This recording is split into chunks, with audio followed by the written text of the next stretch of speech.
Here's a very interesting question you frequently see on the test. You're presented with 3 triangles. Each of the corners of each triangle has numbers. For example, first triangle has number 18 on the top, numbers 4 and 2 at the bottom, and number 3 in the middle. Second triangle has numbers 56, 6 and 1, and number 8 in the middle. Third triangle has number 104 on the top, number 8 in the middle, number 5 in the bottom left corner, and one missing number in the bottom right corner. You need to calculate the missing number. You have 4 different choices. Choice A, 9, choice B, 10, choice C, 11, and choice D, 12. Do you see the answer? Give yourself a little bit of time to make sure you can come up with the solution. Ready or not, I am going to move forward so we can solve this problem together. As usual, my advice to you, always look for patterns. And in this particular problem, the pattern is that the top number divided by the sum of the bottom 2 numbers is equal the middle number. Let's look at the example. For example, 18 divided in parentheses 4 plus 2 would be an equivalent of 18 divided by 6 and would result in 3. 56 divided by the sum of 6 and 1 would be an equivalent of 56 divided by 7 and would equal 8. Which means that we can build a formula. And our formula will have 104 on the left divided the value in parentheses 3 plus question mark would be equal to 8. Which means that the question mark would be equal 104 divided by 8 minus 3, which would be an equivalent of 13 minus 3, which would be equal to 10. So the question mark equals to 10, and the correct answer is choice B, 10. Hopefully you've nailed this question and now know how to answer similar problems on the test. Here's a very interesting question we frequently see on the test. A 5 by 5 by 5 cube has its side's length increased by 40%. As a result of these changes, by what percentage has cube's total volume increased? You're presented with 4 different choices. Choice A, 274%. Choice B, 325%. Choice C, 357%. And choice D, 379%. Do you see the answer? Give yourself a little bit of time because the answer to this question may not be obvious. Hopefully you've nailed it, but let's move forward and I'll explain you how I solved this problem so we can get to the correct solution together. First thing we're going to do is calculate original's cube volume. 5 multiplied by 5 multiplied by 5 is equals 125.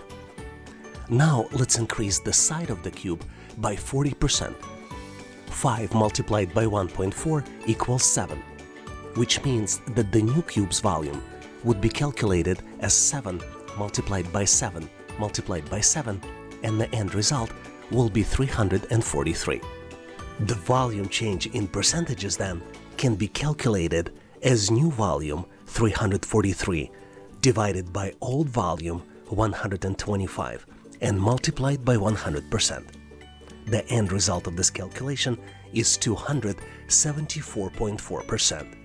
So the correct choice here is choice A, 274%. Hopefully you've nailed this question and now know how to answer similar problems on the test. A lot of people ask, how can I help on this channel? One of the best ways to help is to help other people answer the questions that they're getting. If you know the answer to the question you see in comments, please post the answer in the comment section of this video. And now let's continue and get you ready for the test. Here's the cool question that you frequently get on the test. Kate has $33, which is only 20% of the cost of shoes that she would like to purchase. How much do the shoes cost? And you're presented with 4 different choices. Choice A, $66. Choice B, $99. Choice C, $150. And choice D, $165. Can you calculate the answer? Give yourself 10 to 15 seconds, maybe 20 to 30 seconds, depending how well you are with math and percentages. Ready or not, let's go ahead and get to the correct solution together.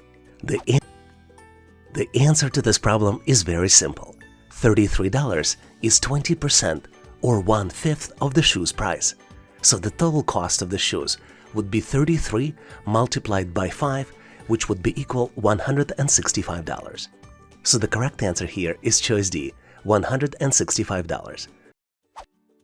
Here's an interesting question you might easily get on the test. John's monthly spending is $1,500. 40% of his spending goes toward utilities, and the amount that he spends on heating and electricity is 15% more than what he spends on utilities. How much does John spend on things besides heating, electricity, and utilities? You're presented with 4 different choices. Choice A, $210. Choice B, $220. Choice C, $230. And choice D, $240. Do you see the answer? Give yourself a little bit of time to see if you can calculate the solution. The correct answer here is choice A, $210. Do you know how to get to this answer? If you figured it out, please make sure to post your answer in the comment section of this video. Thanks for participating and good luck! Here's the puzzling question that you might frequently see on the test. The sum of all the ages of 4 family members is 85. What would be the sum of their ages together in 5 years? And you're presented with 4 different choices. Choice A, 90. Choice B, 95. Choice C, 100. And choice D, 105. Do you see the answer? Give yourself 20 to 30 seconds to see if you can come up with the solution. Ready or not, I'm moving forward to get to the correct solution together. What's interesting about this problem is that it is simpler than you think. So the key here is not to overthink the problem. There are 4 family members, and sum of their ages is 85. And in 5 years, each family member will be 5 years older. So incremental age increase for all family members can be calculated as 4 family members multiplied by 5 years equals 20 years. So sum of the ages of all family members in 5 years can be calculated as 85, which is original sum, plus 20, which is the incremental age increase, and would be equal to 105. So the correct choice here is choice D, 105. Hopefully you've nailed this question and now know how to answer similar puzzles on the test. And now, here's the question for you to practice. You're presented with triangle, which is broken down into 3 equal horizontal parts. On the left side of the triangle, you see numbers 8, 4, and 3 if you go from the bottom to the top. And on the right side of the triangles, you see numbers 2, 6, and 1 number is missing. You need to select missing number from 4 different choices. Choice A, 6. Choice B, 10. Choice C, 7. And choice D, 2. Give yourself a little bit of time to see if you can come up with the solution. If you figured out the solution, please make sure to post your answer in the comment section of this video so I can give you my feedback. Thanks for participating and good luck! I wanted to ask you for a favor. There are a lot of people that you might know that would benefit from this content. Would you be able to share this content with them? Unless, of course, you're driving. Then you can do it right after you get off the car. Thank you very much. I really appreciate it. And now let's continue and get you ready for the test. Here's the question you might frequently encounter on the test. John's monthly spending is $1,500. 40% of his spending goes toward utilities, and the amount that he spends on heating and electricity is 15% more than what he spends on utilities. How much does John spend on things besides heating, electricity, and utilities? You're presented with 4 different choices. Choice A, $210. Choice B, $220. Choice C, $230. And choice D, $240. Do you see the answer? Please feel free to pause this video and think how you can calculate the amount, because the answer may not be obvious. Ready or not, I am going to move forward and teach you how to do calculations so we can get to the correct solution together.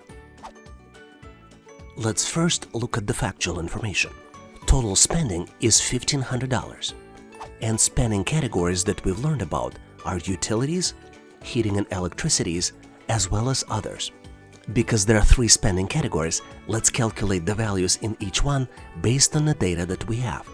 To calculate the amount spent on utilities, we need to multiply 1,500 by 0.4, and the end result of this is $600. Heating and electricity bill is 15% more than utility spending. So to calculate heating and electricity, we need to multiply 600 by 1.15, and the end result of this would be $690. To calculate utility, heating and electricity spending together, we need to add 600 and $690. And the end result of this calculation will be $1,290. So the other spending category would be calculated as a subtraction of $1,290 from $1,500 and would be equal of $210. So the correct answer here is choice A, $210. Hopefully you've nailed this question and now know how to answer similar problems on the test. Here's the practice question for you. Kiara walks at the constant speed of 5 miles per hour. Olivia starts walking at the same time as Kiara, but starts 4 miles behind her and walks at the constant speed of 8 miles per hour. How long will it take Kiara to catch up with Olivia? And you have 4 different choices. Choice A, 50 minutes. Choice B, 60 minutes. Choice C, 70 minutes. And then choice D, 18 minutes. Please give yourself a little bit of time to see if you can come up with the solution. The answer to this problem is not obvious, but if you came up with the solution, please make sure to post it in the comment section of this video so I can give you my feedback. Thanks for participating and good luck. Here's the cool question that you frequently get on the test. You're presented with 4 different letters, and you need to guess the word using all letters presented. The letters we have are W, O, B, and L. Can you guess the word? Give yourself 10 to 15 seconds to see if you can come up with the answer. Ready or not, let's go ahead and reveal the solution.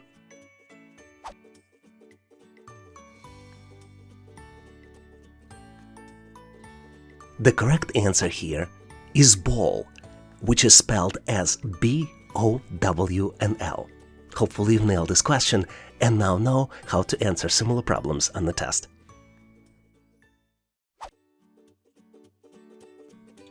And here is the practice question for you.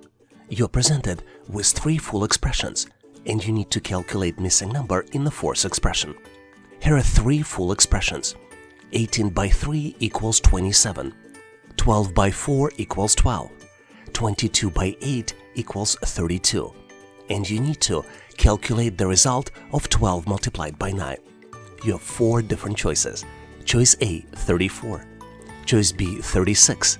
Choice C, 38. And choice D, 40. Do you see the answer? Give yourself a little bit of time because the answer may not be obvious. I'm going to give you a quick hint. Do you know why it's always 2-digit number multiplied by 1-digit number? The correct answer here is choice B, 36. If you figured it out, please make sure to post your solution in comments. Here's a cool question which you frequently see on the test. You're presented with 2 cubes. One cube has side length equal 1 unit, and second cube is a larger cube and it has side length equals 3 units. So the question is, how many small cubes can fit into the large cube? And you have 4 different choices. Choice A, 9. Choice B, 18. Choice C, 27.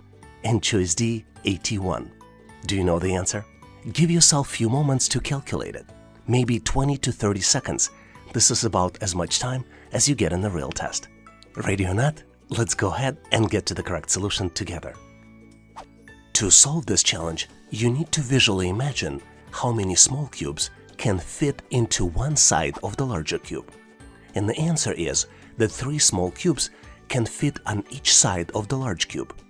And since cube is 3-dimensional, the number of small cubes that can fit into the large cube can be calculated using the formula 3 multiplied by 3 multiplied by 3, which is equal 3 cube. That's where the word cube might be coming from, which equals 27. Since cube is 3-dimensional, the number of small cubes that can fit into the large cube can be calculated using the formula 3 multiplied by 3 multiplied by 3 equals 3 cubed equals 27. So the correct choice here is choice C, 27. Hopefully you've nailed this question and now know how to answer similar problems on the test. A lot of you are interested and ask me, how can I help others? One of the ways you can help other people is by sharing the latest questions you see as part of the assessment test. And when you share, please make sure to also include how you answered them. Please share the question you recently encountered in the comment section of this video. And if you know the answers, please share them as well. And now let's continue and get you ready for the test. Here's an interesting question you may need to know not just for the test, but also if you're trying to rent the house. 5 college students together rented a house. One of them decided to move out earlier, and now their rent would be $260 higher for each remaining tenant. What is the cost of the total rent, considering the rent is shared equally among students? And you're presented with 4 different choices. Choice A, $5,200. Choice B, $3,120. Choice C, $2,600. And choice D, $2,340. Give yourself 20 to 30 seconds. Maybe pause this video to see if you can come up with the answer on your own. Let's go ahead and solve this challenge together.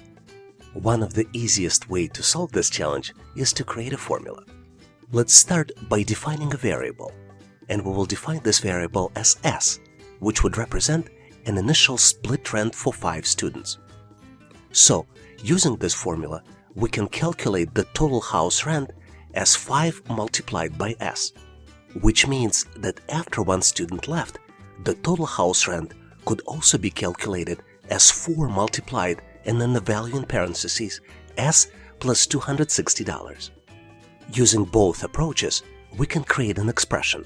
5 multiplied by S equals 4 multiplied and then the value in parentheses S plus $260. Once we simplify it, we'll get to the equation 5S minus 4S equals $1,040, which means that the S equals $1,040, which represents initial one student rent. To calculate total house rent, we need to multiply 5 by $1,040 and the result will be $5,200. So the answer is choice A, $5,200. Hopefully you've nailed this question and now know how to answer similar. I have a question for you. Have you considered subscribing to online training for everyone? We focus on helping you not just to get ready for assessment test, but using our materials, you can also improve your concentration, IQ, and brain power. And we're having a lot of fun along the way in this process. Thank you for considering, and now let's continue and get you ready for the test. Here's an interesting question we frequently see on the test. Kiara walks at the constant speed of 5 miles per hour. Olivia starts walking at the same time as Kiara, but starts 4 miles behind her and walks at a constant speed of 8 miles per hour. How long will it take for Kiara to catch up with Olivia? You're presented with 4 different choices. Choice A, 50 minutes. Choice B, 60 minutes. Choice C, 70 minutes. And choice D, 80 minutes. Do you see the answer? Give yourself a little bit of time and think about all possible combinations. Ready or not, let's move forward and get to the correct solution together. One important consideration to help you solve this challenge is that the speed for both Kiara and Olivia is presented in miles per hour, but answers are in minutes. So at some point we would need to make a conversion. Another important point is that both Kiara and Olivia will walk the same time, and we can put it as X in hours before catching up, because they started at the same time. In our solution, X will be the time in hours when they will catch up and meet. To solve this challenge, we need to build an equation. 5x plus 4 equals 8x. 8x represents how much Olivia will walk, and 5x plus 4 is representing how much Kiara can walk. And the starting point for this will be starting point of where Olivia starts. since Olivia starts 4 miles behind. So if we simplify this equation, 4 will be equal to 3x, and x will be equal 4/3 or 1 1/3 of an hour. And now is the time to do the conversion. 1 hour equals 60 minutes. 60 multiplied by 4/3 equals 60 plus 20 equals 80 minutes. So the correct answer here is choice D, 80 minutes. Hopefully you've nailed this question and now know how to answer similar problems on the test. I would like to ask you to participate in our daily assessment test challenge. I post new question every day in the community tab of YouTube channel and give you an opportunity to answer it and try it. And I post answer in comments next day. So please make sure to check it out to test your knowledge. And now let's continue and get you ready for the test. Here's a cool question you frequently see on the test. You need to calculate the question mark. And you're presented with the 3-layer pyramid. On the bottom layer, you have numbers 8 and 2. On the middle layer, you have numbers 4 and 6. And in the top layer, you have numbers 3, and on the other side of the pyramid, you have a question mark. And this question mark can be one of those 4 values. Your choice A is 6, choice B is 10, choice C is 7, and choice D is 2. Do you see the answer? Give yourself a little bit of time. For some of you, this type of question might be easy, but for some of you, it might require some thinking. So feel free to pause this video to see if you can come up with the solution. Ready or not, let's go ahead and get to the correct solution together. As you might have figured out, the key to solve these types of challenges is always look for patterns. And if you look closely, each row adds up to 10. And vertically, values also add up to 15. So the correct answer here is choice C, 7. Hopefully you've nailed this question and now know how to answer similar problems on the test. Can you tell us how many questions did you answer correctly? Please make sure to post in the comment section of this video to share with others. And now let's continue to get you ready for the test. Here's an interesting problem from the real test. You're presented with 3 full expressions. 18 by 3 equals 27. 12 by 4 equals 12. 22 multiplied by 8 equals 32. And you need to calculate missing number in the expression 12 multiplied by 9. You have 4 different choices. Choice A, 34. Choice B, 36. Choice C, 38. And choice D, 40. Do you see the answer? Give yourself a little bit of time as the answer may not be obvious. But in the end, I'm pretty sure you will figure it out. I'm gonna give you a quick hint. Take a look and see why there are 2-digit number multiplied by 1-digit number. How can you make it work in your advantage? Let's go ahead, reveal the answer, and get to the correct solution together. Even though mathematically our sample expressions are not correct, for example, 18 by 3 is not equal 27. If you multiply each digit separately and add results together, you will get to the result you need. For example, 18 by 3 should be processed as 1 multiplied by 3 in parentheses plus 8 multiplied by 3 in parentheses, which would be equal 3 plus 24 and which would be equal to 27. In a similar way, 12 multiplied by 4 can be calculated as a result of 1 multiplied by 4 in parentheses plus 2 multiplied by 4 in parentheses would be equal 4 plus 8 and would be equal to 12.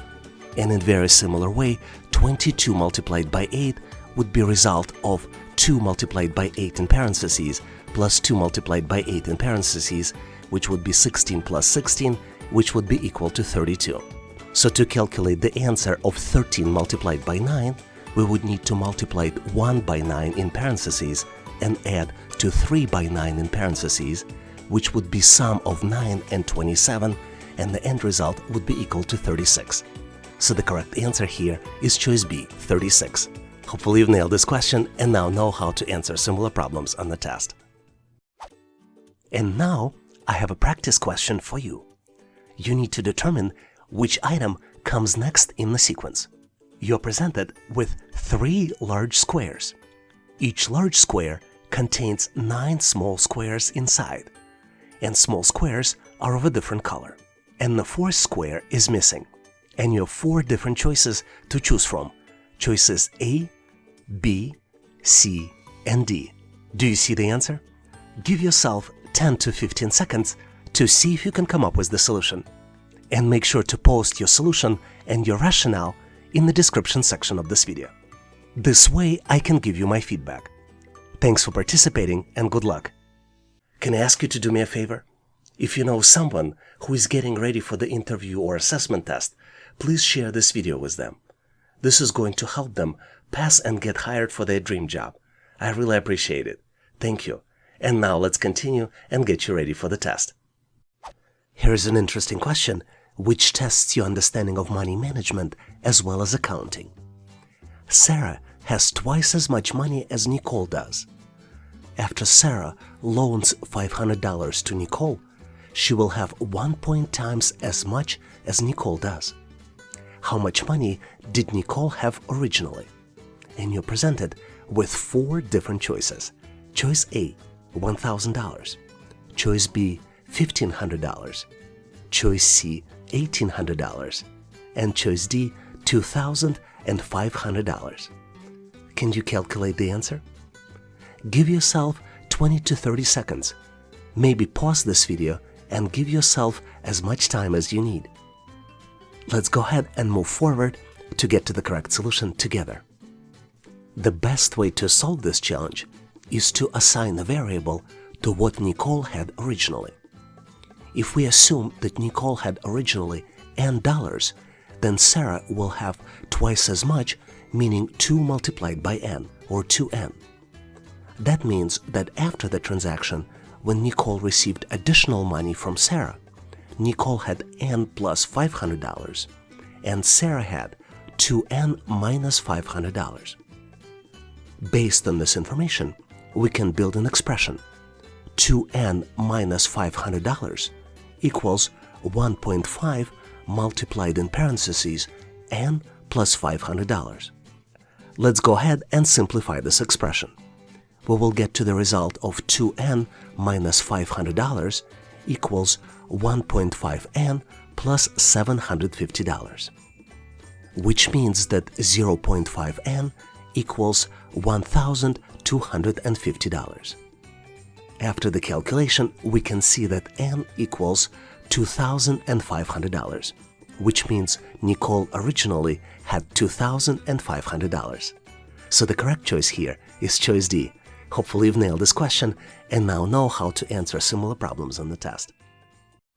Here's the practice problem for you. The day after tomorrow is 4 days before Monday. What day is it today? You have 4 different choices. Choice A, Sunday. Choice B, Monday. Choice C, Friday. Choice D, Saturday. Feel free to pause this video to see if you can come up with the solution. I would like to give you a hint. The best way to solve these types of problems is using reverse calculations. So do you see the answer? Give yourself 10 to 15 seconds to see if you can come up with the solution. Did you figure out the answer? Make sure to post your answer as well as your rationale for solving this problem in the comment section of this video. Thanks for participating and good luck. Here is a very interesting problem that you might frequently get on the test. You need to determine the next item in the sequence. You're presented with the sequence of large squares. Each large square contains 9 small squares inside, and small squares are of the different color. You need to determine next item in the sequence, and you have 4 different choices. Choices A, B, C, and D. Do you see the answer? Give yourself 10 to 15 seconds, maybe longer, maybe 20 to 30 seconds to see if you can come up with the solution. Did you figure it out? Let's go ahead, move forward to get to the correct solution together.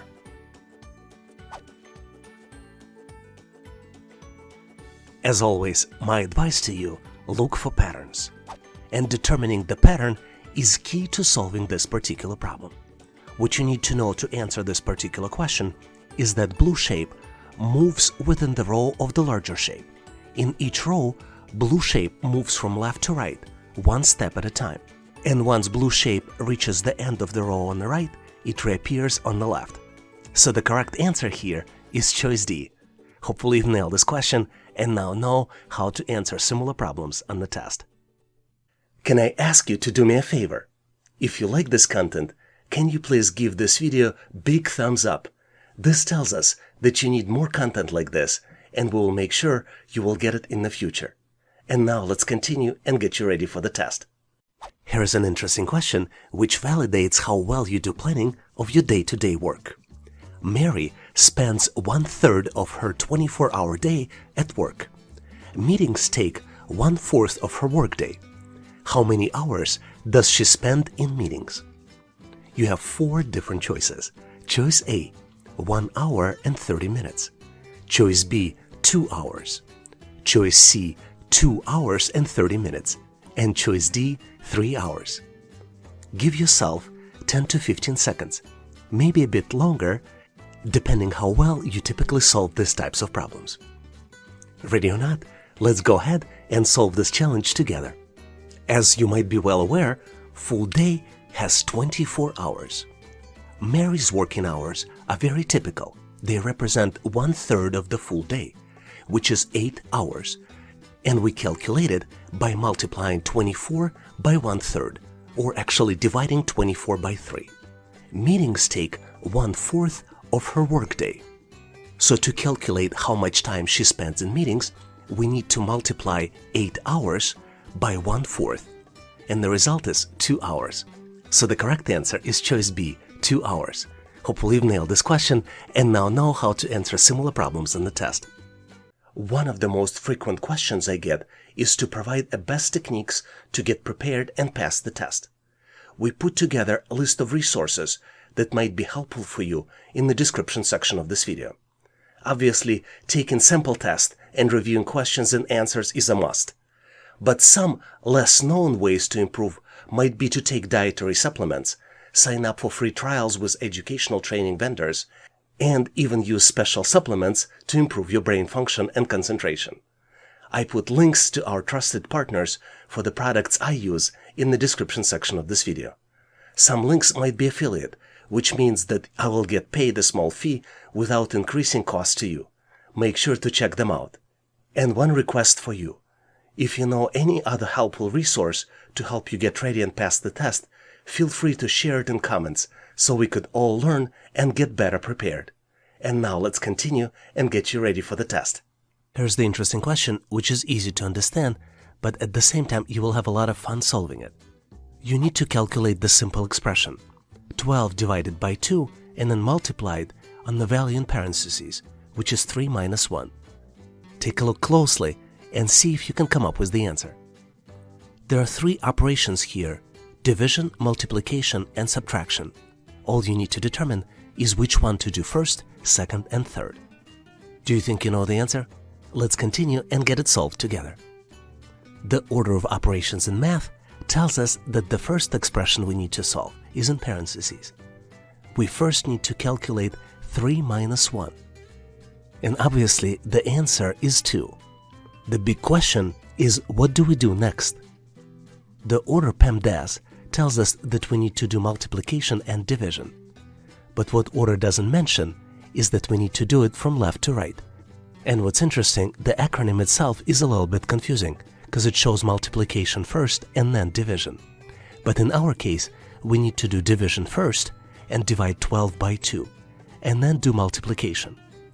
Once we divide 12 by 2, we get to 6, and the final expression we need to solve would be 6 multiplied by 2. So the correct answer here is 12. So did you solve this challenge on your own? Was it easy for you? Please share your thought process and your solution in the comment section of this video. Here's the cool question, which tests your ability to quickly come up with the answers. The day after tomorrow is 4 days before Monday. What day is it today? And you have 4 different choices. Choice A, Sunday. Choice B, Monday. Choice C, Friday. And choice D, Saturday. Do you see the answer? Think again. These types of puzzles might require you to do some thinking, so feel free to pause this video to see if you can come up with the answer. Ready or not, I am going to move forward and get us to the correct solution together. To solve these types of problems, we need to analyze them and do them in reverse. 4 days before Monday is Thursday, and the day before Thursday is Tuesday. If tomorrow is Tuesday, it means that today is Monday. So the correct answer here is choice B, Monday. Hopefully you've nailed this question and now know how to answer similar puzzles on the test. Thanks for watching. If you liked the content, please give us a like and consider subscribing. Thanks for all your endorsement, support, and patronage. For additional helpful information, please make sure to check out links in the description. For detailed list of available resources, I encourage you to check out resources page on our website, howtoanalyzedata.net/resources. If you know someone who would benefit from this content, please consider sharing the link. Please leave the feedback, corrections, or suggestions in comments. And all the best on your journey. I'll see you in my next video.